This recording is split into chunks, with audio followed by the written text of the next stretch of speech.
गया। चलिए अब हम लोग देख रहे हैं कितना क्लास 10 का काव्य खंड। कितना बाबू? काव्य खंड जो चैप्टर नंबर कितना है? 11 है। कितना बाबू? 11 में दिया गया है क्या कि लौट कर आऊंगा फिर। क्या है बाबू कविता का नाम? लौट कर फिर आऊंगा। लौट कर आऊंगा फिर। जिनका जो लेखक है बाबू जीवनानंद जी है। कौन है? जीवनानंद। जीवनानंद दास है। कौन है? जीवनानंद दास। देखिए उनका तस्वीर है, देख लिए, ठीक है। तो हालांकि जीवनानंद दास। तो आइए सबसे पहले हम लोग इनकी जो कवि हैं उनको पाठ परिचय जान लेते हैं, जन्म कुंडली जान लेते हैं। उसके बाद हम लोग कहाँ चलेंगे? कविता की ओर चलेंगे। कहाँ चलेंगे बाबू? कविता की ओर। तो चलिए सबसे पहले हम लोग देख लेते हैं कि जो जीवनानंद जी थे, जीवनानंद, तो जीवनानंद जी का जो जन्म हुआ था बाबू 1899 में हुआ था। कब हुआ था? 1899 में हुआ था। जो वारिसा, कौन है? वारिसा जो बांग्लादेश में पड़ता है। कहाँ पड़ता है? बांग्लादेश में। ए बाबू खरकुट क्या कर रहा है? अच्छा से बैठना, ठीक ना। तो वारिसा जो है जो कहाँ पड़ता है? बांग्लादेश में। पर बांग्लादेश जो होता है, बांग्लादेश है, बंगाल जो हम लोग क्या ना, बंगाल कलकत्ता, बंगाल के करीब मतलब में बांग्लादेश में पड़ता था। पर इनका जो निवास जो भी मतलब क्या बंगाल में रहते थे। तो ये जो थे बांग्ला के सर्वाधिक सम्मानित एवं चर्चित कवि थे। कौन थे बाबू चर्चित कवि? कौन थे? जीवनानंद। कौन थे? जीवनानंद दास। कौन थे? जीवनानंद दास। रविंद्रनाथ। कितना? रविंद्रनाथ के बाद बांग्ला साहित्य में जो चर्चारित थे, जो इनको सहयोगी के जो थी रविंद्रनाथ टैगोर के सहयोग के बाद जो बांग्ला में जो कवि जो विख्यात हुए थे वो कौन हुए थे? जीवनानंद। कौन थे बाबू? जीवनानंद। कौन थे? जीवनानंद। इनके बाद थे रविंद्रनाथ। जैसे नहीं कहा जाता है कि मान लेते कि ओवन है। कौन है? ओवन। तो अगर ओवन जो है 10 को अगर कारोबार संभाल रहा है, क्या 10 का कारोबार कौन संभाल रहा है? ओवन। और वन जो है सो बढ़िया काम किया। क्या किया? बढ़िया काम किया। अब इसके बाद कौन आ गया? 2। कौन आ गया? 2। तो नहीं कहेगा कि वन के बाद कौन काम किया है? 2 काम किया। नहीं, हम किसी को नाम नहीं लेंगे। जैसे कोई भी मान लेते आर है यहाँ जे, तो आर के बाद कौन काम किया? जे काम किया। उसी बात मतलब मैंने कि रविंद्रनाथ जो थे बांग्ला में जो साहित्य जो कवि के जो मतलब किए थे, उनके बाद जो आए थे वो कौन थे? जीवनानंद दास थे। कौन थे बाबू? जीवनानंद दास। कौन दास? जीवनानंद दास। ठीक है, आगे जी। सबसे अधिक प्रभावशाली एवं मौलिक कवि थे। कौन थे? जीवनानंद। कौन थे? जीवनानंद। आप लोग से पूछा जाएगा कि सबसे अधिक प्रभावशाली एवं मौलिक कवि निम्न में कौन थे? तो जीवनानंद। कौन थे बाबू? जीवनानंद दास। ठीक है। सिर्फ 55 साल के, कितना साल की उम्र में? 55 साल के। सिर्फ 55 साल के उम्र में निधन हो गया था। क्या हो गया था बाबू? निधन हो गया था। तो निधन क्यों हो गया था? दुर्घटना में। क्या चीज हो गया था? दुर्घटना में हो गया था। दुर्घटना होता तो कब हुआ था? 1954। कितना हुआ था? 1954 में। आप लोग से पूछा जाएगा कि निम्न में से किन को 55 साल के उम्र में निधन हो गया था? जीवनानंद दास के। निम्न में से किन का दुर्घटना में निधन हो गया था? जीवनानंद दास। 1954 में किनका अति दुर्घटना से मतलब अति निधन हो गया था? जीवनानंद दास। आप लोग ध्यान दीजिएगा, हो सकता है कि घुरा फिरा के आप लोग के बोर्ड एग्जाम में पूछ न दे। ठीक है। तब तक इनका सिर्फ जो तब तक इनका छाव जो था काव्य जो था संकलित प्रकाशित हो गया था, यानी कि छप चुका था। कितने काव्य छप चुका था वो? 6। कितना छपा था वो? 6। तब जब तक मतलब जो 55 साल के थे, जब तक इनको मृत्यु नहीं हुआ था, निधन नहीं हुआ था, तब तक 6 कितना 6 काव्य का इनको क्या कर दिए थे? प्रकाशित हो गया था। क्या हो गया था वो? प्रकाशित हो गया, छप गया था। तो जो प्रमुख रचना झारापलक, धूसर, पंडुलिपि, वनलता सेन, महापृथ्वी, सातटिही, तरार तिमिर, जीवनानंद दास श्रेष्ठ कविता। कितना? श्रेष्ठ कविता। इन्हीं 6 को इनको क्या था? प्रमुख। कब? जब ये जीवित थे तब इनको क्या हो गया था? प्रकाशित हो गए। पर अब देखिए प्रकाशित तो हो गया था 6, मतलब इनको काव्य जो था प्रकाशित हो गया। पर देखिए क्या हो गया था कि निधन के बाद क्या हुआ था? निधन के बाद इनको प्रकाशित हुआ था। कौन हुआ था?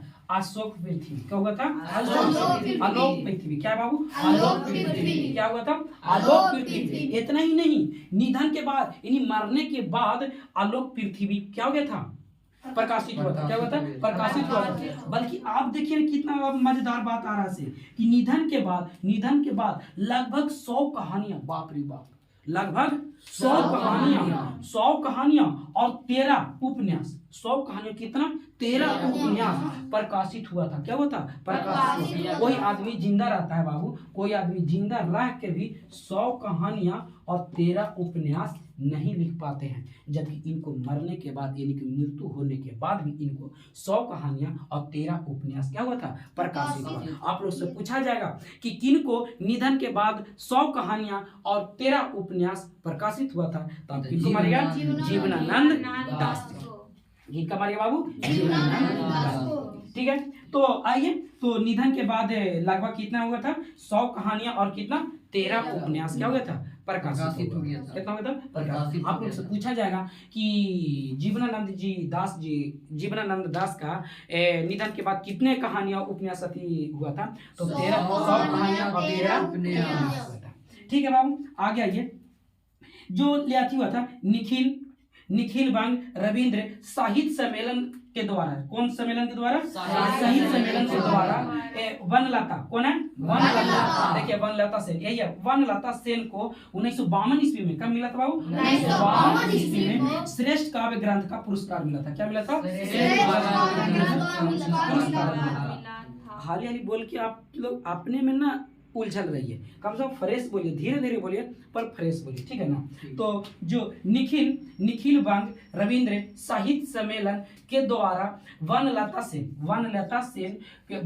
सेन को 1952 ईस्वी में श्रेष्ठ काव्य ग्रंथ का पुरस्कार मिला। आप लोग से पूछा जाएगा कि वनलता सेन को श्रेष्ठ काव्य ग्रंथ का पुरस्कार कब मिला था? तो 1952। आप लोग से पूछा जाएगा कि जीवनानंद दास का वनलता सेन का पुरस्कार कब मिला था? 1952। आप लोग से पूछा जाएगा कि वनलता सेन को 1952 ईस्वी में श्रेष्ठ काव्य ग्रंथ का पुरस्कार निम्न में किनको मिला था? किन्हें मिला? ठीक है, तो आगे पीछे पूछ सकता है, आप लोग थोड़ा सा ध्यान दे दीजिए, ठीक है? आइए पॉइंट सर। तो अगर ये जो लिखा गया है, क्या लिखा गया बाबू? ये जो कविता लिखा गया था वो बांग्ला भाषा में लिखा गया था। क्या लिखा गया था? बांग्ला भाषा में। क्या लिखा गया था? बांग्ला। क्या लिखा गया था बाबू? बांग्ला भाषा। क्या भाषा में लिखा गया था? बांग्ला भाषा में। तो जीवानंद दास बांग्ला भाषा के कवि थे। कौन भाषा के कवि थे? बांग्ला भाषा के कवि थे। तो आप लोग ध्यान दीजिए कि इतना तो स्वाभाविक है भाई कि हम जिस स्टेट के हैं, जिस राज्य के हैं, उसी की भाषा में हम कवि लिखेंगे। अब मान लें हम इंडियन है तो हम जो भी रहेगा हिंदी भाषा में लिख पाएंगे, हिंदी में लिखेंगे। तो जब हिंदी में लिखेंगे तो हिंदी में हम लिख सकते हैं। चाइना तो लिख नहीं सकते और अमेरिका तो लिख नहीं सकते। जो भी उन लोग भाषा है वो तो हम लिख नहीं सकते, दूसरा भाषा। जो भी मेरा भाषा है वही हम लिख सकते हैं, ठीक है बाबू? तो आइए, तो जीवनानंद दास जो थे वो कौन थे बाबू? बांग्ला भाषा के कवि थे। कौन भाषा के कवि थे? बांग्ला भाषा के कवि थे। तो आप लोग के मन में ये आ रहा होगा कि बांग्ला भाषा के कवि तो थे, पर इसका हिंदी में कौन अनुवाद किए थे? तो हिंदी में इनको जो भाषांतरित मतलब तो अनुवाद करना, क्या होता है? अनुवाद। तो हिंदी का जो अनुवाद जो किए थे, भाषांतरित किए थे, वो किए थे प्रयाग शुक्ल। कौन किए थे? प्रयाग शुक्ल। आप लोग से पूछा जाएगा कि लौटकर आऊंगा फिर को हिंदी में भाषांतरित किसने किए थे? प्रयाग शुक्ल। कौन किए थे बाबू? प्रयाग शुक्ल। कौन किए थे? प्रयाग शुक्ल। आप लोग से पूछा जाएगा कि लौटकर आऊंगा फिर, इनका लेखक कौन है? तो जीवनानंद। कौन है? जीवनानंद। आइए थोड़ा सा हाली आप लोग से पूछ लेते हैं ऑब्जेक्टिव तौर पे, उसके बाद फिर हम कविता की ओर चलते हैं, ठीक है? तो लौटकर आऊंगा फिर, इसका लेखक कौन है बाबू? जीवनानंद दास। किनको निधन होने के बाद 100 कहानियां तथा लगभग 13 उपन्यास से प्रकाशित हुआ था? जीवनानंद दास को। वनलता सेन को जो प्राइज थी, पुरस्कार जो सम्मानित किया गया था, कब मिला था बाबू? 1952 ईस्वी में। इनको निधन कितने वर्ष का हो गया था? कैसे हुआ था? दुर्घटना के बाद। कब हुआ था? 1954 है। हाँ 1954 में हो गया था। क्या हुआ था बाबू? 1954 हो गया था। तो इनकी जन्म कुंडली था। अब हम लोग चलेंगे, कहाँ चलेंगे बाबू? कविता की ओर चलते हैं। कहाँ चलते हैं? कविता की ओर चलते हैं। तो चलिए देख लेते हैं कविता।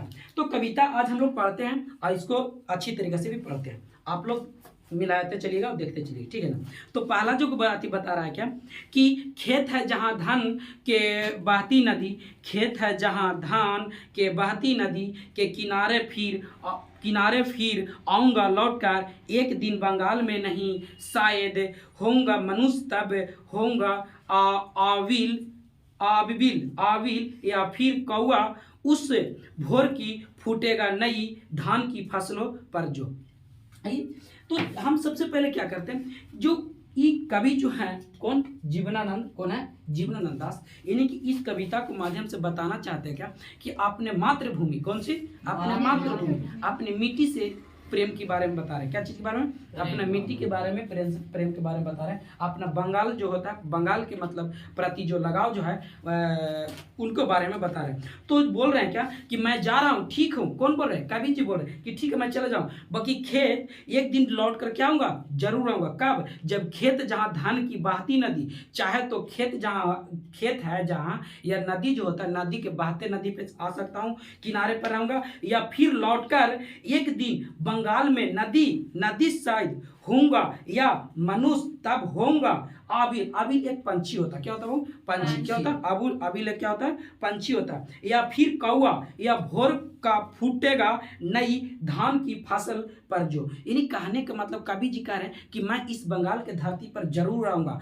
भले से हमको चाहे कौआ बन के आना पड़े, चाहे हमको आबिल पंछी बन के आना पड़े, चाहे नदी के किनारे बन के, आदमी में नहीं आऊँ, माने कि मनुष्य में ना हूँ चलेगा, बल्कि हम बंगाल के धरती पर जरूर आएंगे। कौन बोल रहे हैं, यानी कि कवि बोल रहे हैं, क्या बोल रहे हैं, कवि बोल रहे हैं अपना जो प्यार जो है, प्रेम जो है, अपना मिट्टी यानी मातृभूमि के लगा के बोलते हैं कि भले से मैं कुछ में मत आऊँ, भले से मैं मनुष्य घर में ना आऊँ, बल्कि इस जमीन पे यानी कि इस धरती पर जरूर आऊँगा। कब, चाहे कौआ बन के आऊँ, चाहे आबिल पंछी बन के आऊँ, चाहे भोर के जो नदी जो किया होता है, नदी के किनारे आऊँ, या भोर के जो फूटता हुआ नई एक धान की जो फसल होता है उस पर मतलब आऊँ, पर हम बंगाल के जरूर आऊँगा। और बंगाल में सबसे ज़्यादा धान उपजाया जाता है, क्या उपजाया जाता है बाबू, धान उपजाया जाता है।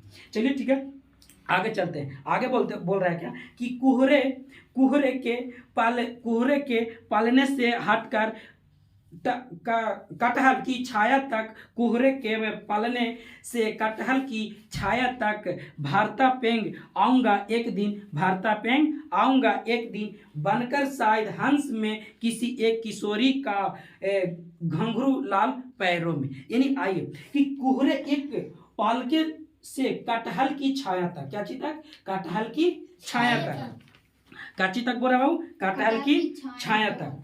और पेंग मतलब जानते क्या होता है, झूले का दोलन, क्या बोलते हैं, झूले का, क्या बोलते हैं, झूले का दोलन बोलते हैं। तो बोल रहा है क्या कि कुहरे के पालने से कटहल की छाया, भारता पेंग की लाऊंगा, यानी कि कटहल के पेड़ पर जो छाया होता है मैं उसके झूले पर ही आऊंगा, चाहे जैसे आऊं, पर मैं बंगाल में जरूर आऊंगा। मैं एक दिन क्या आऊंगा, लौटकर जरूर आऊंगा एक दिन, बनकर शायद हंस की किसी किशोरी, यानी हंस की किसी छोटा सा बच्चा, यानी किसी जिसमें लाल घुंघरू, जिसको पैर में मतलब क्या होता है, लाल घुंघरू बांधकर, जैसे पानी में हंस चलता है ना, हंस चलता है पानी में तैरकर, बल्कि मैं उस पानी में मतलब आऊंगा जिसका छोटा बच्चा होता है, हंस जो होता है, हंस लाल रहता है और पानी में क्या करता है, तैरता है, पैर में मतलब तैरता है ना हंस, उसी प्रकार बोल रहे कौन कभी कि भले से हम आबू चाहे मत आऊँ, बाकी एक दिन मैं जरूर आऊंगा। क्या आऊंगा बाबू, जरूर आऊंगा, जरूर आऊंगा। फिर बोलता है तैरता हुआ बस एक दिन भर पानी में गंध जहाँ होगी भारी घास की, यानी कि तैरता रहूंगा। जो छोटा सा हंस जो होता है लाल घुंघरी अपना पैर में बांध के और दिन भर तैरता रहता है, क्या करता रहता है, दिन भर तैरता रहता है। कहाँ तैरता है, जहाँ गंध क्या होता है, जहाँ गंध होगी भारी घास की, जहाँ गंध होता है ना, जहाँ घास होता है वहाँ क्या होता है, भारी जो गंध होती है वहाँ पे। यानी कि जो भी हंस के जो अति होता है, हंस जो होता है, हंस की किशोरी जो बच्चा होता है, वो दिन भर क्या कर रहा है, पानी में तैर रहा है। क्या कर रहा है, पानी में तैर रहा है। बल्कि मैं हंस बन के आऊँ, क्या बन के आऊँ, हंस बन के आऊँ, बल्कि एक दिन हम जरूर आऊंगा। क्या आऊंगा, जरूर आऊंगा। आगे बोल रहा है क्या, आगे बोल रहा हूँ कि आऊँगा मैं, नदियाँ मैदान बंगाल के बुलाएंगे, मैं आऊँगा जिसे नदी धोती ही रहती है पानी से, इसी हरे सजल किनारों पर। हरे सजल कितना होता है? किनारों पर। चाहे मैं नदी के किनारे पे आऊँ, चाहे मैदान में आऊँ, चाहे जहाँ आऊँ, पर कहाँ? बंगाल में ही आऊँगा। कहाँ आऊँगा बाबू? बंगाल में ही आऊँगा। कौन बोल रहे हैं? कवि बोल रहे हैं। कौन बोल रहे हैं? कवि बोल रहे हैं शायद तुम देखोगे शाम की हवा के साथ उड़ते उड़ते एक उल्लू को, शायद तुम सुनोगे कपास के पेड़ पर उसकी बोली यानी कि बोल रहे कि शायद तुम देखोगे शाम की हवा, जो शाम की हवा चलता है ना बाबू, शाम के हवा साथ उसके साथ उड़ते हुए उल्लू को देखोगे। क्या देखोगे? उल्लू को देखोगे। या शायद तुम सुनोगे कपास के पेड़, जो कपास होता है ना, कपास के पेड़ पर उसको उस पे पेड़ पर उसकी बोली। उल्लू जो होता है, जो शाम के समय में मतलब क्या होता है, कपास के पेड़ पर क्या होता है? बोलते रहता है। तो चाहे तो शायद तुम देखोगे शाम के हवा के साथ उड़ते हुए उल्लू के, या शायद देखोगे तुम सुनोगे कपास के पेड़ पर उसकी बोली, बल्कि जब भी हम क्या होंगे? जरूर आऊंगा। चाहे जिस रूप में देखना उस रूप में देखना, बाकी हम बंगाल के धरती पर जरूर आएंगे। बंगाल में हम क्या आएंगे? जरूर आएंगे। चाहे किसी न किसी रूप में जरूर आएंगे, पर हम जरूर आएंगे। फिर बोल रहा है क्या? घालसिली जमीन पर फेंकेगा मुट्ठी भर चावल, शायद कोई बच्चा उबले हुए। यानी कि बोल रहा है घसीली जैसे ना होता है, घास वाला जमीन पर होता है, घसीली जमीन पर फेंकेगा कोई मुट्ठी भर चावल। नहीं कोई चावल मुट्ठी भर फेंकता है चावल और शायद कोई बच्चा उबले हुए, उबले मतलब होता है चावल नहीं, जो चावल बच्चा होता है उबले खाते समय नहीं गिर जाता, उसी को बोलते हैं उबले हुए। देखोगे रूपसा गंदले से पानी में नाव लिए जाते एक लड़के, जो उड़ते फटे पाल के नाव लौटते होंगे रंगीन बादलों से बीच, सारस अंधेरे में होऊंगा मैं, उन्हीं के बीच मैं देखना और है नहीं। तो ये कहने का मतलब है क्या कि कवि जी कह रहे हैं क्या बाबू? कवि जी कह रहे हैं क्या कि हमको चाहे जैसे देखो, जब एक लड़का जो होता है, लड़के जो उड़ते फाटते जो भी होता है पाल नाव में क्या करते रहता है? चलते रहता है। पर एक दिन रंगीन, चाहे बादलों में देखो, चाहे बादल के बीच देखो, चाहे सारस, क्या देखते हैं? सारस अंधेरे में होगा। क्या होगा? अंधेरे में होगा। चाहे जिस रूप में हमको देखना है देखिएगा, बल्कि हम क्या करेंगे कि एक दिन बंगाल के धरती पर क्या आएंगे बाबू? जरूर आएंगे। क्या आएंगे? जरूर आएंगे। कौन बता रहे हैं? कवि बता रहे हैं। क्या बता रहे हैं? कवि बता रहे हैं। तो कवि बता रहे हैं क्या कि कवि बता रहे हैं कि इस कविता से हमको ये अति मिलता है कि अपने मातृभूमि से प्रेम करते हैं, और प्रेम करने के बाद तो उनको लगता है कि अगर मैं किसी वजह से मान ले निधन तो हो ही गया था, पर उनको कविता में अपना प्रेम को व्याख्या करते हैं और बोलते हैं कि मैं मनुष्य घर में बल्कि ना आऊँ, मनुष्य घर में ना आऊँ, बल्कि चाहे पंछी के रूप में आऊँ, चाहे आबिल पंछी के रूप में आऊँ, चाहे कौआ के रूप में आऊँ, चाहे धान के ऊपर जो भोर में फूटता हुआ धान जो होता है, फसल के जो धान के ऊपर जो फूटता है भोर में, चाहे उस रूप में आऊँ, चाहे नदी के किनारे आऊँ, चाहे नदी के पानी में आऊँ, चाहे यहाँ सारस बन के आऊँ, चाहे हंस बन के आऊँ, या बच्चे के चावल बन के, जो कुछ भी बोल रहे हैं, यानी कौन? अपना प्यार के बारे में बता रहे हैं। किनको? मट्टी से लगाओ, जिनको मिट्टी से धरती के लगाओ में। कौन बता रहे हैं बाबू? कवि जी बता रहे हैं। क्या बता रहे हैं? जीवनानंद बता रहे हैं। क्या बता रहे हैं? जीवनानंद बता रहे हैं। तो आप लोग से शायद पूछा जाएगा कि कवि किस प्रकार के चावल का वर्णन करता है? कवि किस प्रकार के चावल का वर्णन करता है? तो इसका जवाब कुछ होगा? उबले चावल का। अच्छा ठीक है, चलिए। तो अगर आप लोग से पूछा जाएगा कि लौटकर आऊंगा फिर कविता में कवि का कौन सा भाव प्रकट होता है, यानी कि जो लौटकर आऊंगा इस कविता में इनका कौन सा भाव प्रकट होता है? तो इनका आंसर होगा मातृभूमि से प्रेम। क्या होता है बाबू? मातृभूमि, यानी कि भूमि से प्रेम, यानी कि जमीन से क्या करते थे? प्रेम करते थे। क्या करते हैं? प्रेम करते। तो चलिए एक बार आप लोग फिर घर आए इसको पढ़ लीजिएगा, तो शायद आप लोग के अच्छा लगा होगा। तो ठीक है, आज के लिए इतना ही। All the best.